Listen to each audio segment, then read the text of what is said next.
Dear reader, allow me to introduce you to my book. Though it might at first appear like many books you've come across, it is far from ordinary. You may, therefore, have some misunderstandings about its nature. The story that awaits you has not been fully told. In fact, its conclusion is not yet known, even to myself. It is in that way that my book is special. It is in that way that you are special. Without you, there is no story. Chapter 1. Normal isn't what it used to be. This is a story about change. Nestled in a shallow valley is the town of Beacon Pines. Far from the town square, across the river, past the neglected welcome sign, a young boy walks alone at dawn. His name is Luca Van Horn, and like you, dear reader, he's here for a reason.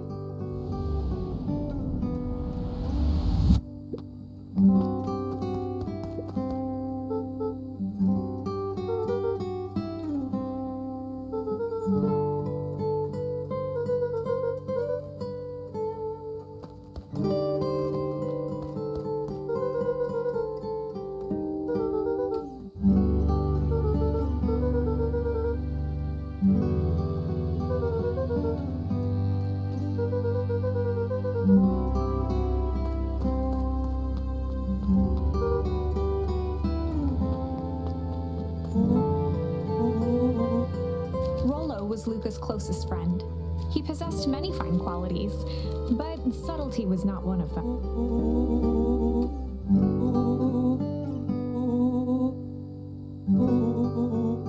Rollo finally noticed the tears welling in his friend's eyes, and the flowers on the grave.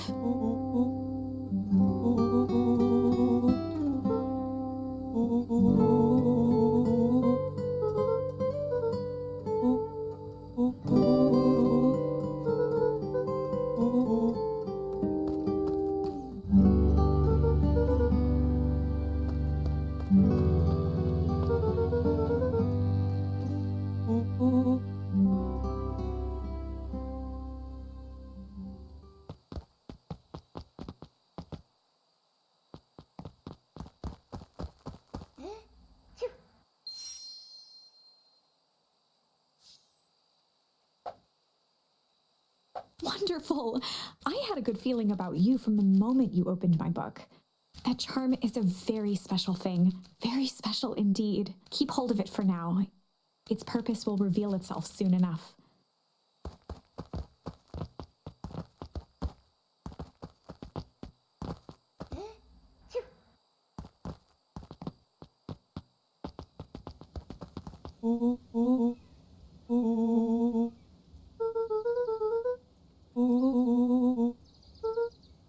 Rollo looked to the side suspiciously.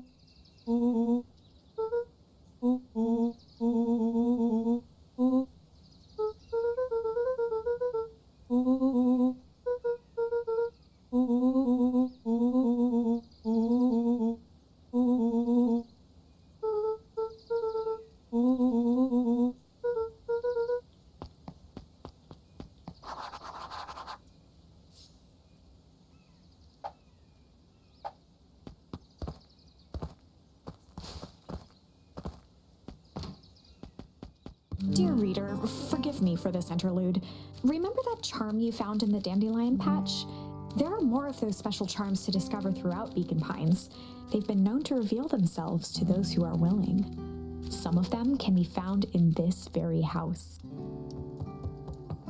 Since Gran had moved in, the house was more peaceful, more orderly, and more covered in flowery fabric. Gran had already lit the fire. She kept a warm house, as if by grandmotherly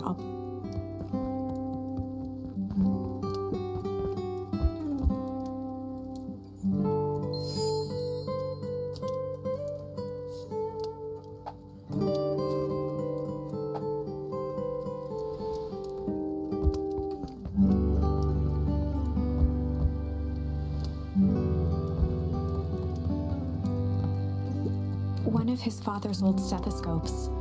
Luca had spent countless hours listening to anything and everything with it. Not for years, though.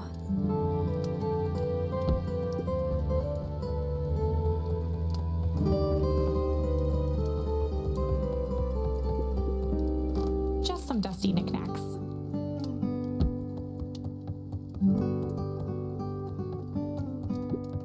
Luca paused at his parents' bedroom door. He just wasn't ready to go in yet. Gran had commandeered the upstairs closet when she moved in. "Some things need shelter from a young boy's mischief," she said.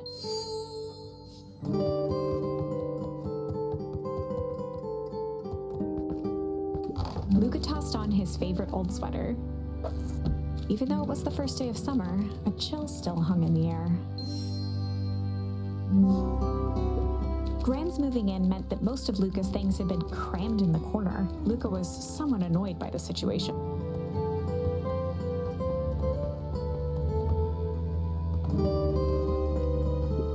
Gran's bed was undisturbed. Luca didn't mind that she had a habit of falling asleep in front of the fireplace. It meant that he could read late into the night.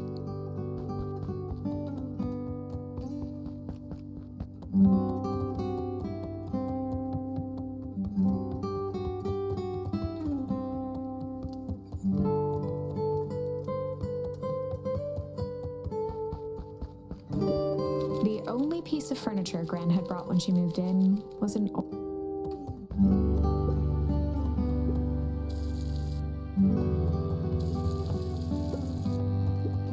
pair of dull scissors, a broken can opener, a mostly empty bottle of glue, and some loose string. An array of prepared meals crowded the refrigerator, each labeled with the day of the week.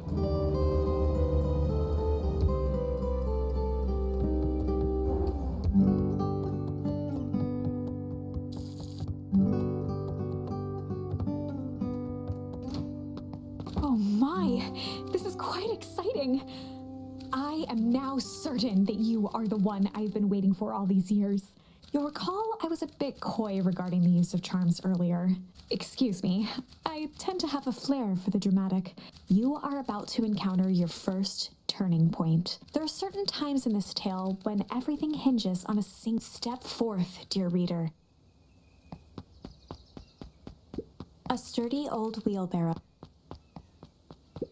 Young Luca would spend hours hiding in the bushes, waiting for a chance to jump out and startle his mother. She always enjoyed humoring him by feigning terror.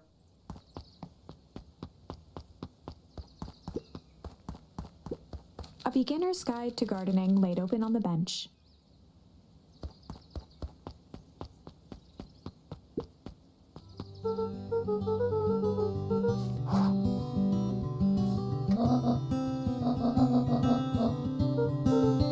The less Gran knew, the better for everyone involved.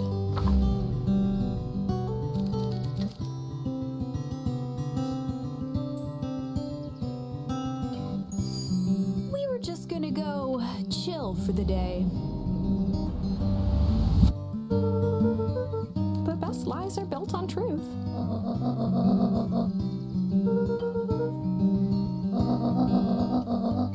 Easy. Impressive. You've managed to navigate your first turning point without too much of a mess. That is the power of charms. A single word can change everything. I think it's time to introduce you to the Chronicle. The Chronicle is a record of the decisions you've made. You can see the turning point which has been revealed. At any time, you can use the Chronicle to go back and invoke different charms, creating new branches. Luckily for us, this is the one and only turning point where the charms won't dramatically alter fate.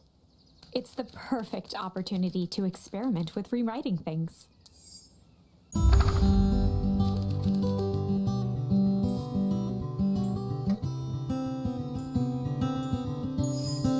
We were just gonna go hide for the day. Traditionally, when one is trying to hide something, they avoid literally using the word hide.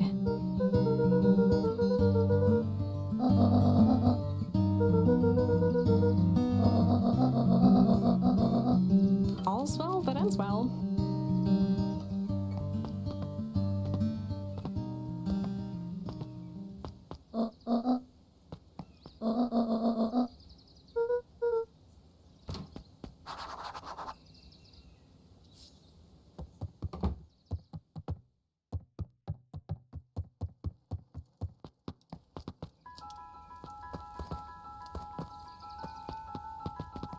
For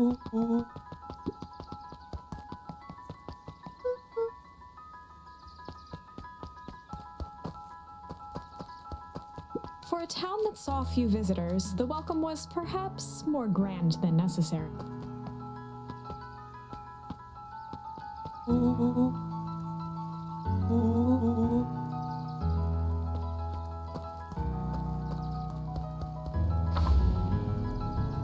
Chapter 2. Welcome to Beacon Pines. For many years, this valley had been a small mining outpost. It wasn't until Sharper Valentine built his fertilizer company that Beacon Pines was established. Over the next 30 years, the town had grown until the foul harvest and his sudden death. In the 6 years since, everyone was simply trying to get by.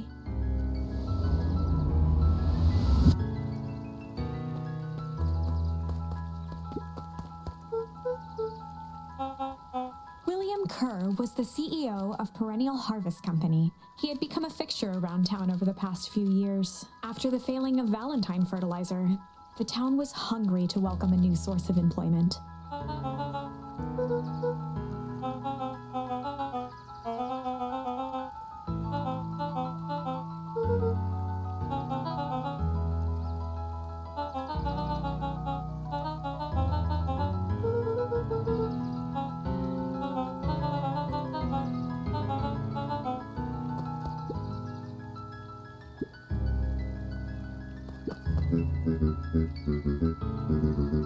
Mayor Augustus Valentine was not busy. Flustered, Gus instinctively loosened his tie.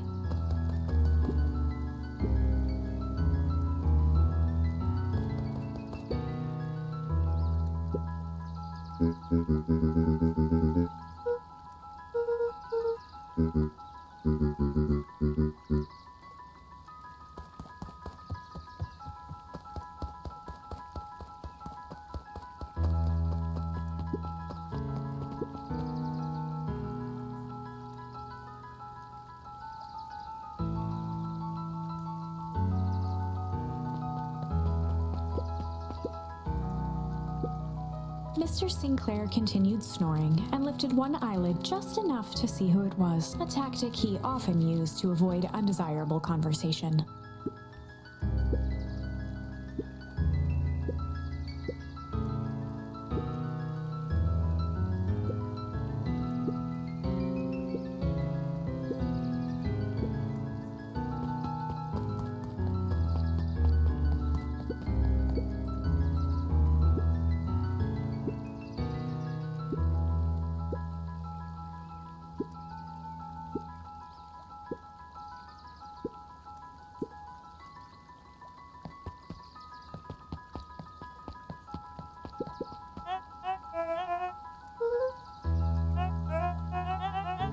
He pulled a pen from the pocket of his sweater vest and began to frantically jot something down on a clipboard.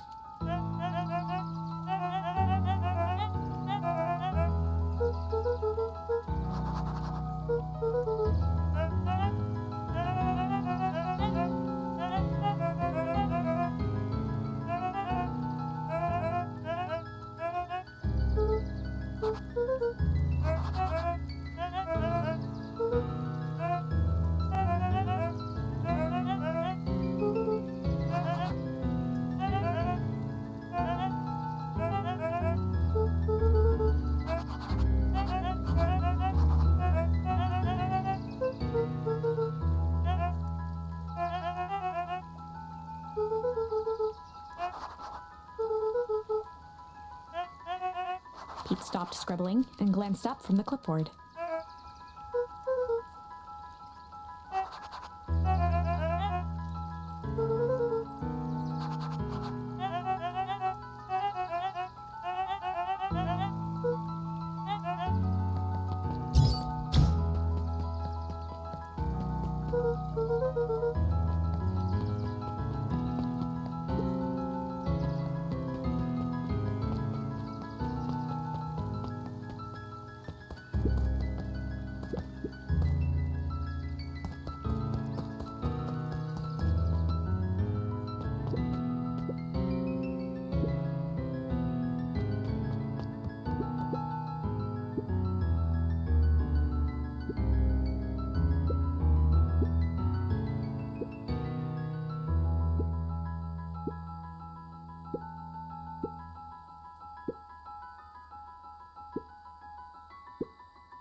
Whenever Luca saw his dad's chair by the pond, it reminded him of the days they'd pack up a couple of sandwiches and fish until sundown.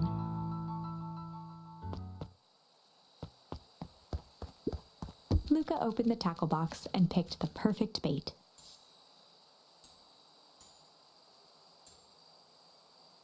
Luca gently baited a feather onto the hook, good for skimming the surface.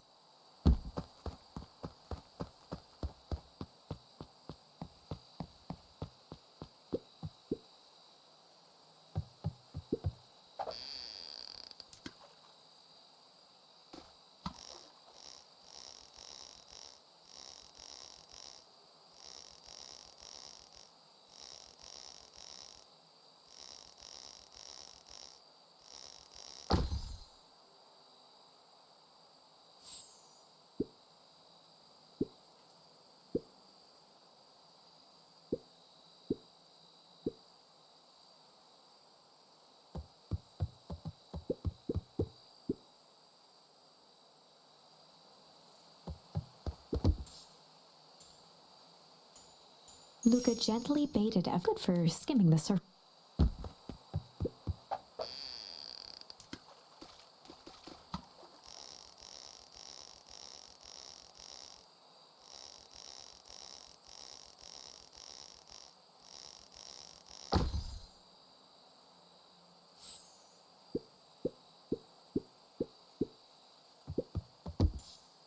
Luca tied a shoestring to the hook. What fish could resist a nice shoestring?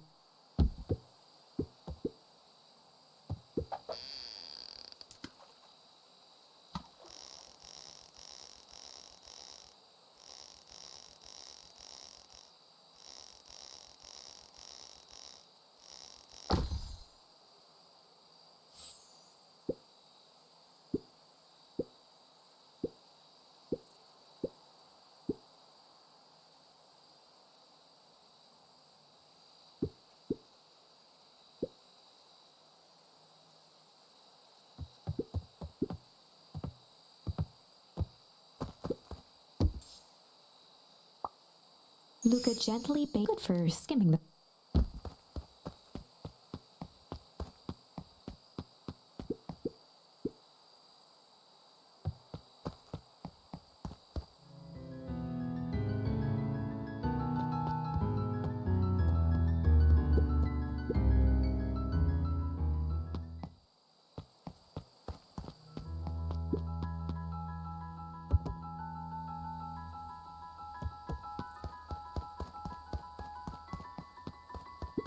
The boys had a good thing going.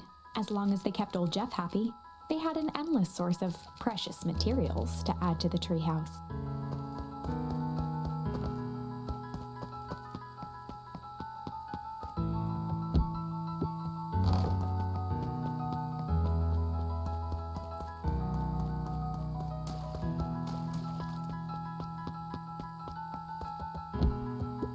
After Luca's father had passed, Rollo became obsessed with them building their own Hank atomic star scraper. It was some time before Luca realized it was Rollo's way of keeping him occupied.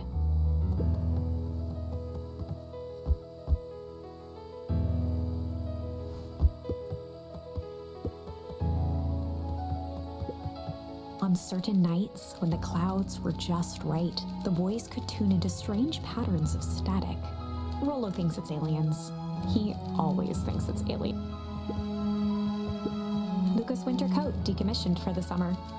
With the cold holding out longer than usual, he reconsidered its usefulness.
Holden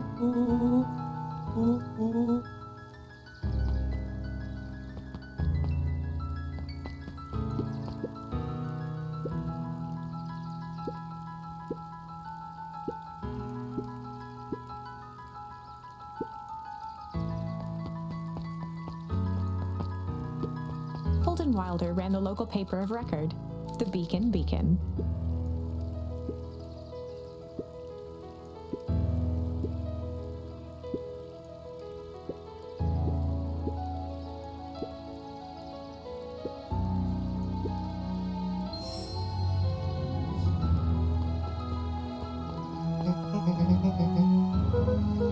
Oh, right. Rendezvous with Roxy. This is an important turning point. The first time where your charms will change the course of fate. And currently, we only have one suitable charm at our disposal. Have no fear, we can always return later using the Chronicle once we find more charms. Well, now I'm just rambling. Where were we?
Rolo froze as Roxy took a step toward him, cracking her knuckles.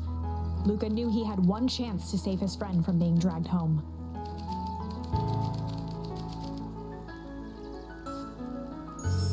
In the past, he found the best way to deal with an enraged Roxy was to be a little chill.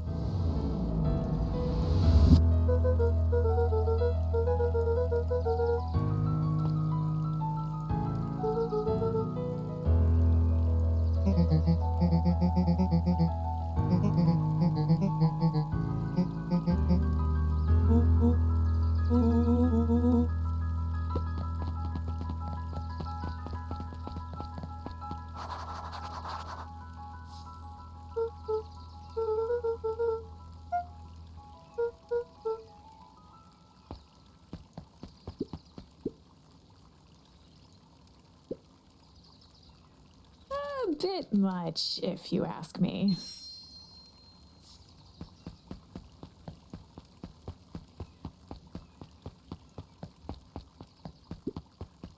Miss Hatch could often be found near the fountain, too absorbed in a book to be distracted.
Dawn had dreams of becoming a big-time reporter. At night, she searched for the story that could be her big break. By day, she hawked papers at the newsstand.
Jeff's hardware closed down about a year ago.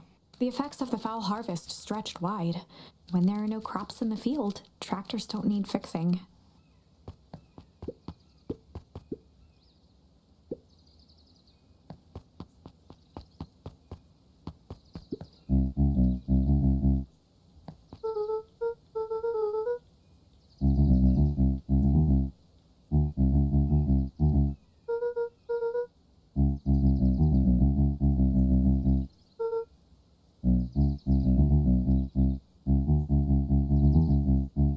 A promise Gran regretted the second it was made.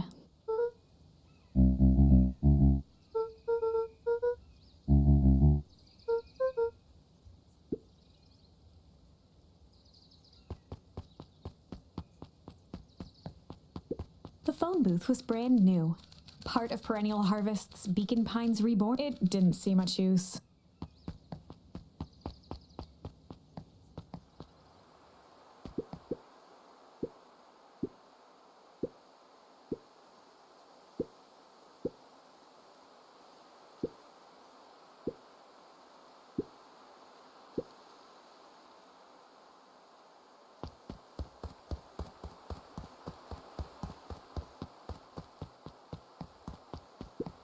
Luca peeked up at the beehive. It appeared to be deserted.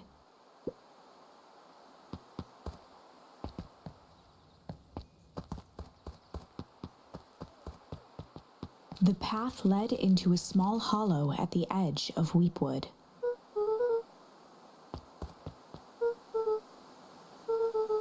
The fence thrummed with a gentle electric buzz. Luca often asked himself what Rollo would do, so that he could rule out that option.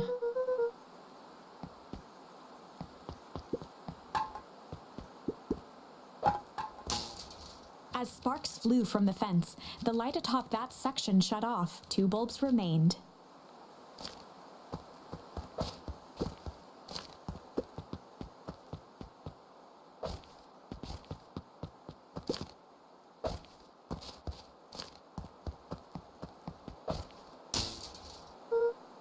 One more to go.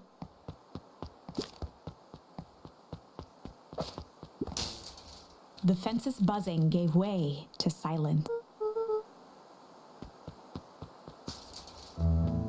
Every kid in town knew the old Valentine fertilizer building. Long abandoned, the warehouse once served as the industrial heart of Beacon Pines. Now, it stood only as a reminder of things left behind. The dormant building showed strange signs of life. There was only one way to find out.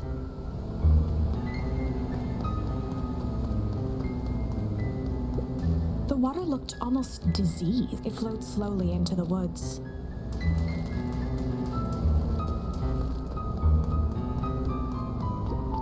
The hose emitted a subtle sound. It was actively draining some kind of liquid.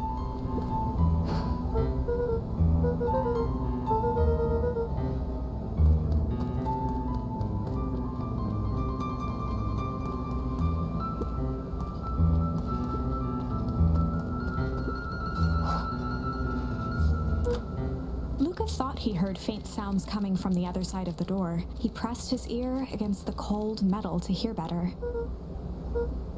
The sound of footsteps grew louder.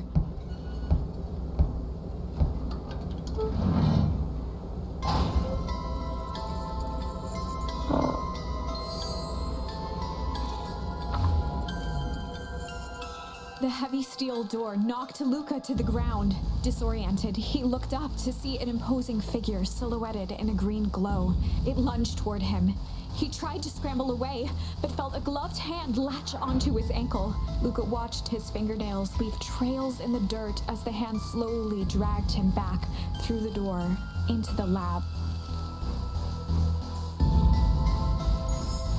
This is a story about change.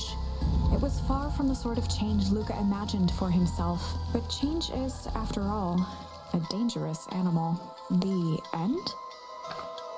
I probably should have warned you about this. There are many paths that our story can take. Most will end in tragedy, but don't let that discourage you. We will find the ending that this story deserves. I just know it From here on out, a charm will have a check mark when it's been used to its full potential at a given turning point. Now, let's try something different.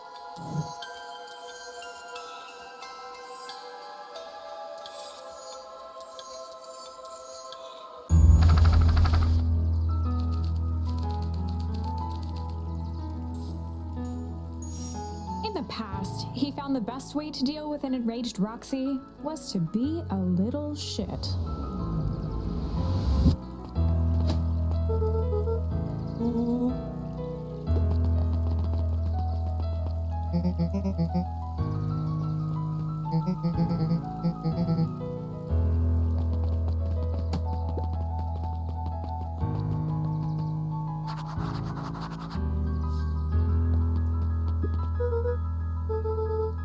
Solomon Valentine, current ward of and future successor to the Valentine fortune, huffed as he brushed off his pants.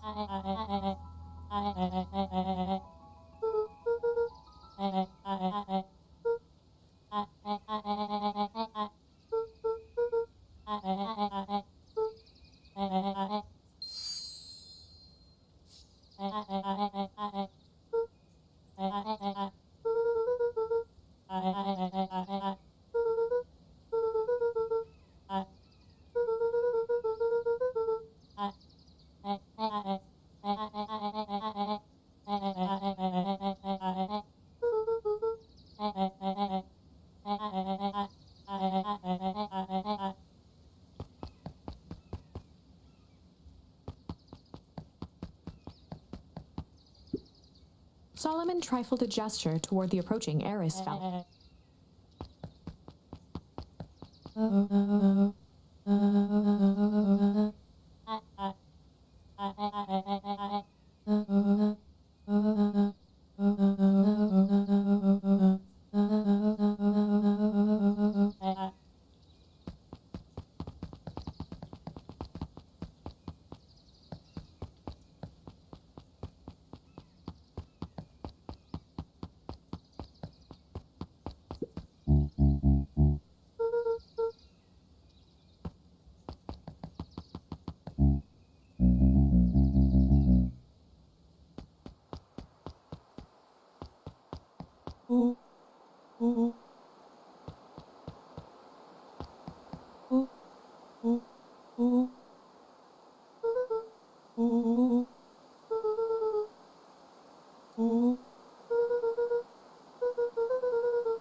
As the glowing windows of the old warehouse came into view, Rollo began to bounce excitedly.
The boy sat petrified under the weight of the bag.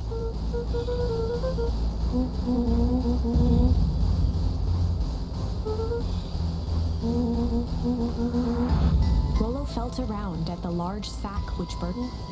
He snapped off a tag from just within a small zipper opening. Rollo held the badge up to a faint shaft of light within the dumpster.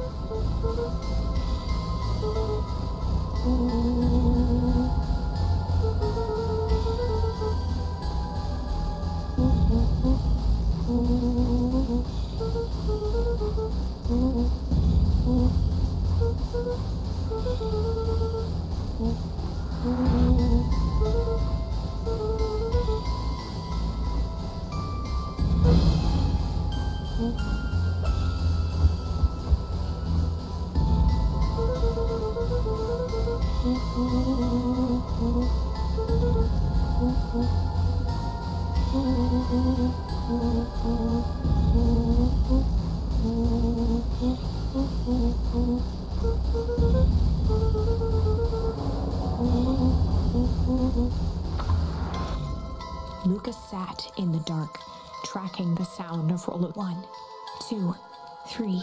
He pressed his ear to the dumpster wall. 15, 16, 17, 35, 36. Screw it, that's long enough. Luca carefully... Nothing.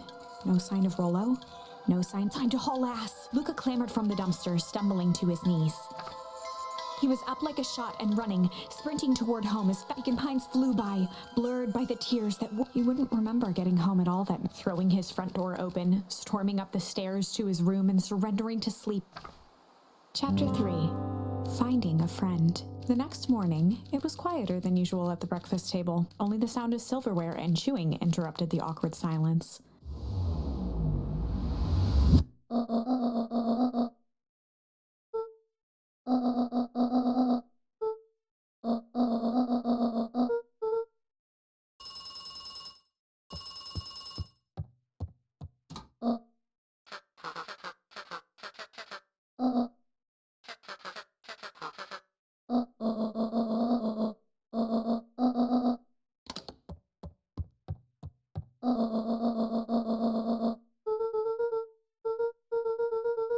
Gran's brow. She let out a long sigh. Her voice.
A faint electronic sound floated in the air.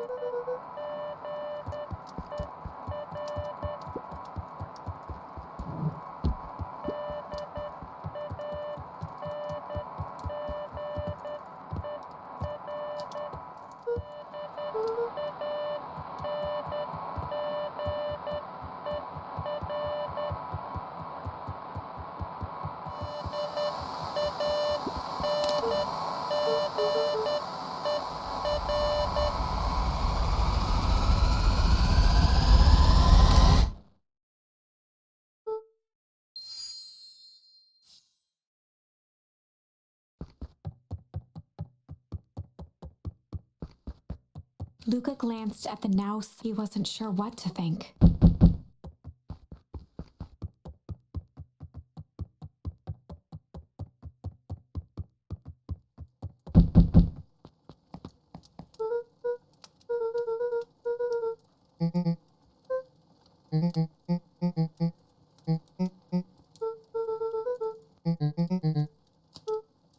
A pit formed in Luca's stomach.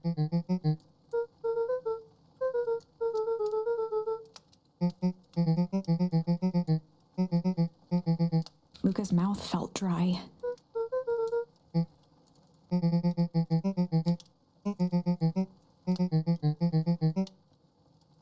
Luca could feel his heart beating in his throat.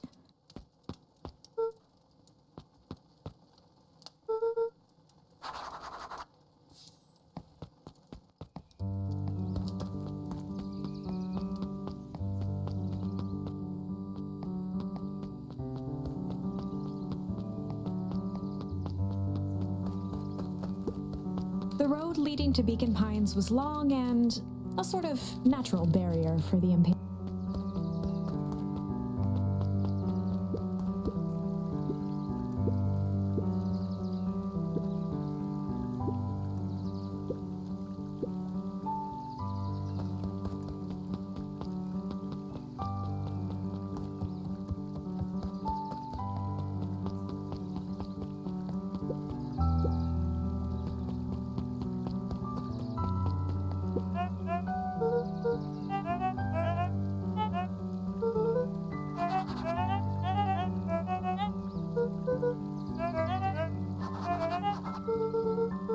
Toby looked up from the clipboard excitedly.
We all know Beacon Pines is a great town.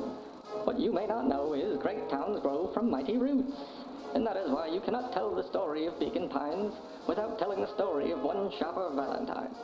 Young Sharper's keen intellect and strong moral fiber led to a grand vision. A vision of a community dedicated to a better tomorrow. In his own words, a better tomorrow is within our grasp, but it requires a singular mind to harness it. Lucky for us, he decided to grow that vision here, in Beacon Pines. And how does one grow a better tomorrow? With fertilizer, of course. Valentine's Fertilizer Company became the lifeblood of a town yearning for purpose. But then tragedy struck, a scientific experiment gone wrong. An accident which took Sharper away from us far too soon. To this day, we struggle to pick up the pieces. But one foul harvest isn't enough to stop the people of Beacon Pines. The spirit of Sharper Valentine lives on. It lives in the hearts of everyone with a dream for a better tomorrow. Together we will follow his example and grow a bountiful future. Paid for by the Valentine family and the Valentine Fertilizer Capital Revenue Fund.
Kato volunteered at the library during the summers. He wasn't very social, so he'd dedicate each summer to becoming an expert in a single subject, making him a reliable source of very particular knowledge. If you were to ask Kato something he didn't know, he'd escape into the dusty old bookshelves and return with just the right thing. Kato was lost in his reading. Luca crooked his neck to see the title, Introduction to Melitology.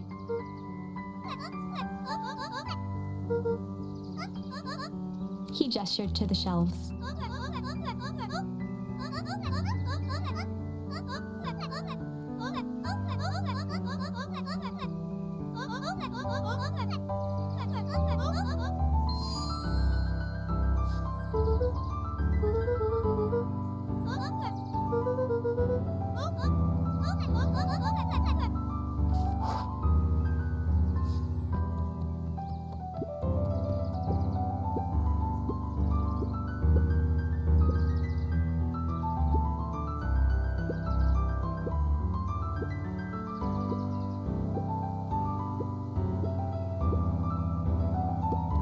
The bottom corner shelf was a dusty array of thick science books. Only one binding was clean enough to read: Cellular Biology and the Chemistry of Mitosis. Mycological Phosphorescence.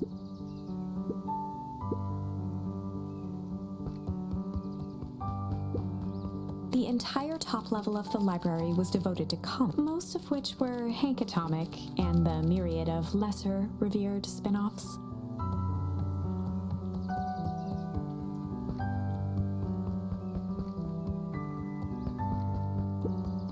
Oh, the cobs I've eaten, a salad-centric travel guide for the mildly advanced. Sally Seashore's simple succulent sundry. Luca brushed off a smudge of dust. Or 30 recipes so easy you'll doubt it's even edible. A peek behind the curtain. The methods and ruminations of Patrick C. Montesquieu, one of the greatest acting minds of our time. By Patrick C. There were rarely any actual new additions, simply a variety of existing content rotated into the front display each.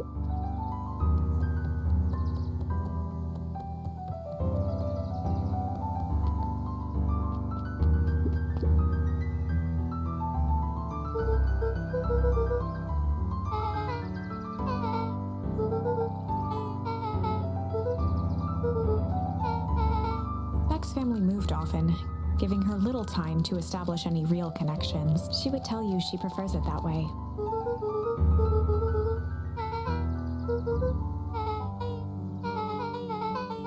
Luca shifted his feet uncomfortably.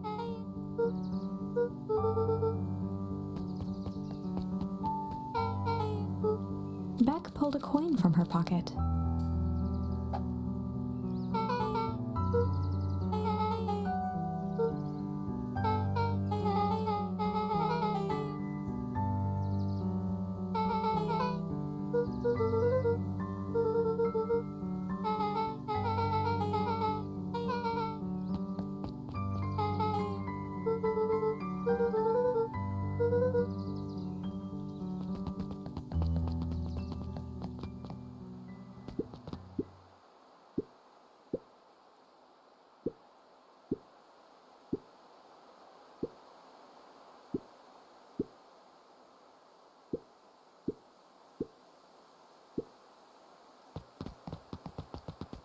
Luca peeked up at the beach. It appeared to be deserted.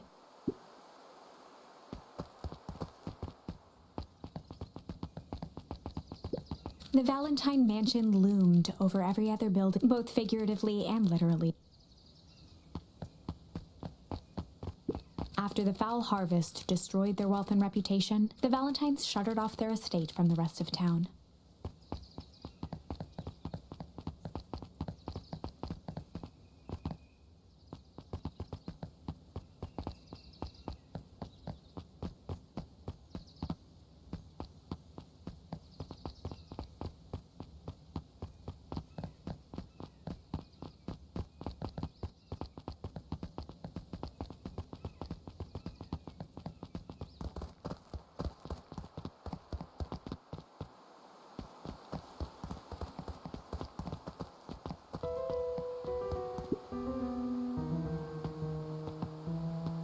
Luca felt a chill as he approached Beck. Her eyes were locked on the strange green. The nearby grass was coated in a fine layer of...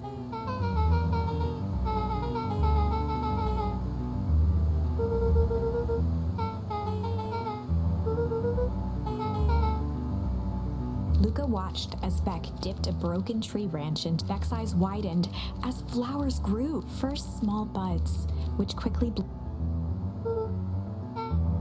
As quickly as they had grown, the flowers began to shrivel and turn.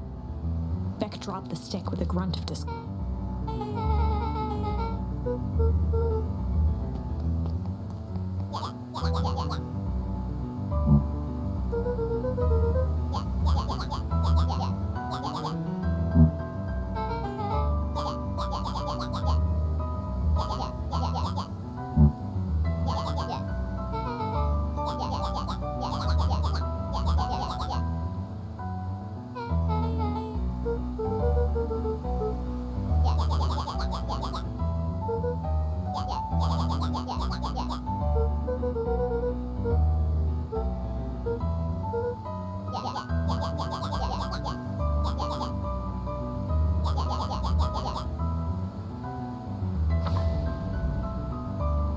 Iggy took a step towards Luca, his sneer lit by the glowing puddle.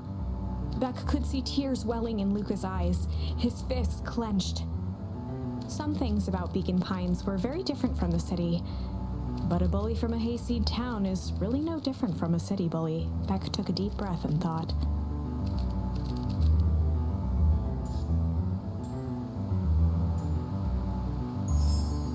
Well, time to bust out the tickles.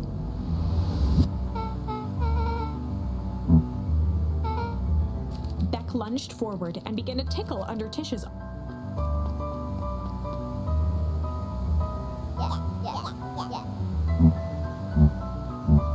Tears began to form in Tish's eyes as she gasped for breath between gale. Beck redoubled her efforts until Tish finally...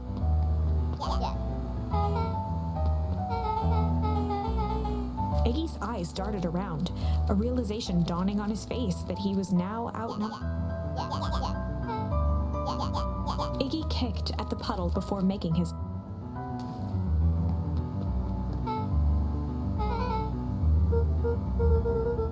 Beck shook the ooze out of her hair as best as she...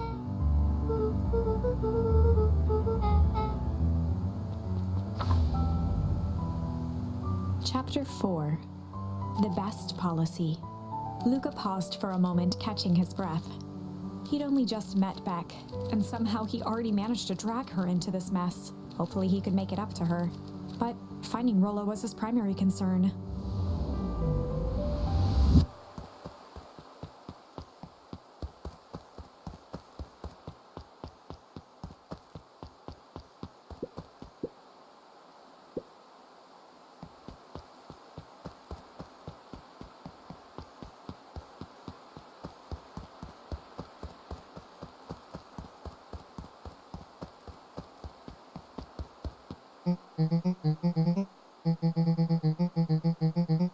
Roxy and Fitz looked drained. It was clear they'd spent all day searching.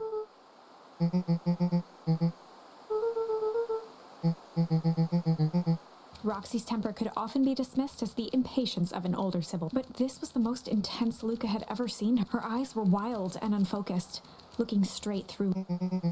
In a torrent of rambled words and tears, Luca broke down.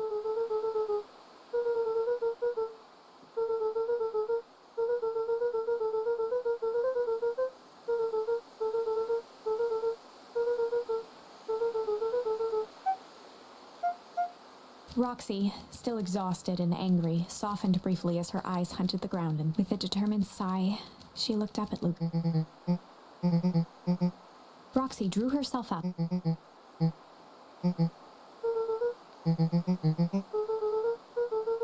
Roxy tried to think of the safest place to send. Luca wiped his cheeks and gave a quick nod.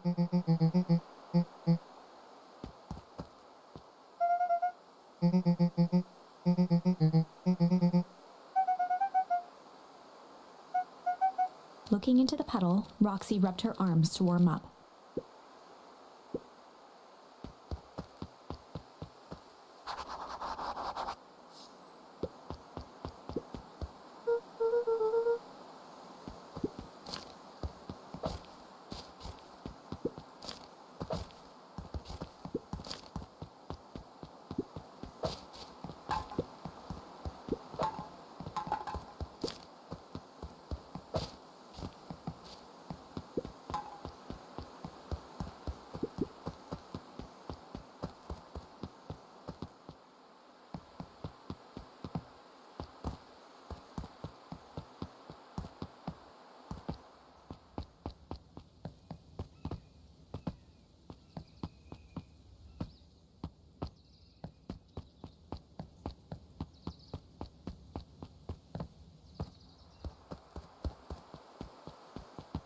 Mr. Nuncreed jumped with a start.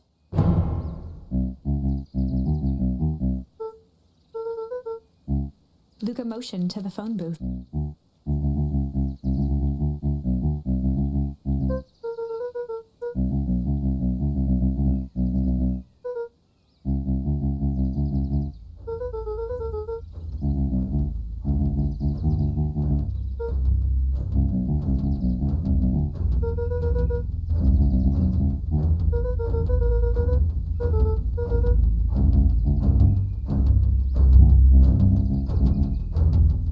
Mr. Nuncreed gently placed one of his substantial hands on Luca's shoulder.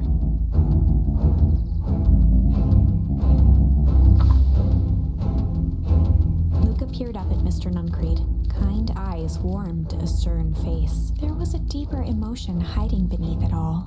It was subtle, but Luca could sense something eating away at him.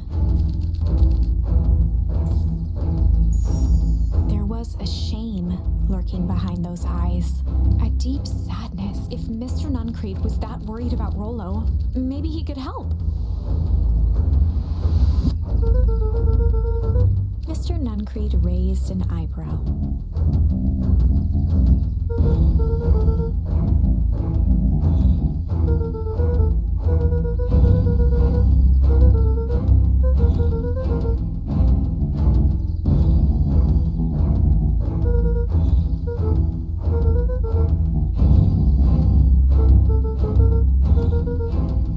Mr. Nuncreed's shoulders slumped. A deep sigh bellowed. Luca attempted to take a step back, but Nuncreed's hand clamped down on his shoulder. With a firm shove, Nuncreed manhandled Luca into... The door latched shut with a mechanical hiss.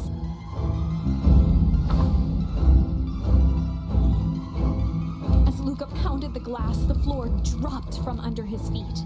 The inside of the phone booth was now a loose capsule, plummeting at gravity's whim. Luca winced and pressed his hands to the walls. As he braced for impact, the capsule hurried to a surprisingly smooth...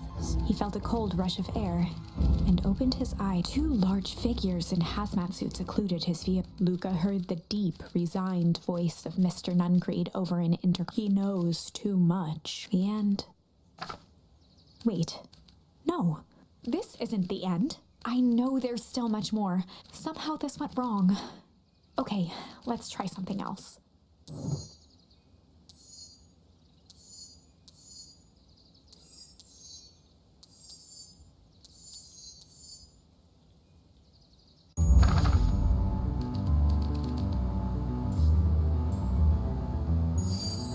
Well, time to bust out the strange.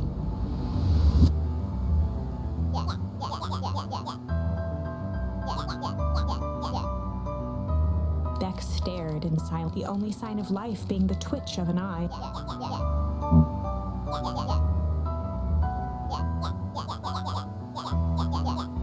At the sight of Iggy taunting Beck, something in Luca snapped. Iggy's smirk shifted to a look of shock as Luca launched himself into his stomach.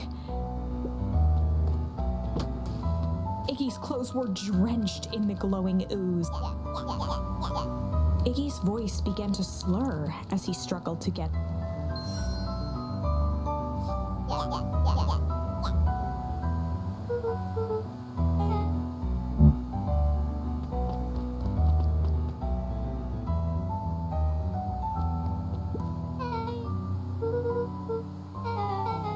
The person at the warehouse, this strange ooze, and what it did to Iggy. Was Rollo caught up in all of this?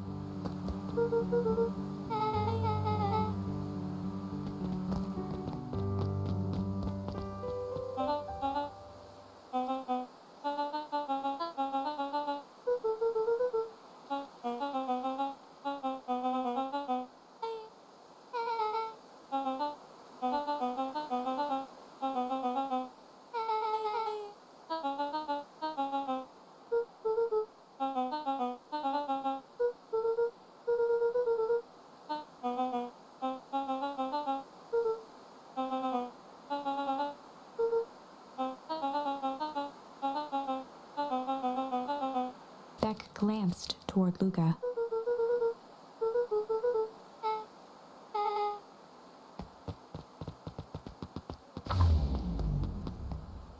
Rollo was safe. A wave of relief washed over Luca, which was quickly replaced by a sense of dread. Gran is going to kill me. If he hurried, he might just make it home before sundown. Chapter 4. Our harvest awaits. Luca took a deep breath and gingerly opened the door, steeling himself for Gran's wrath.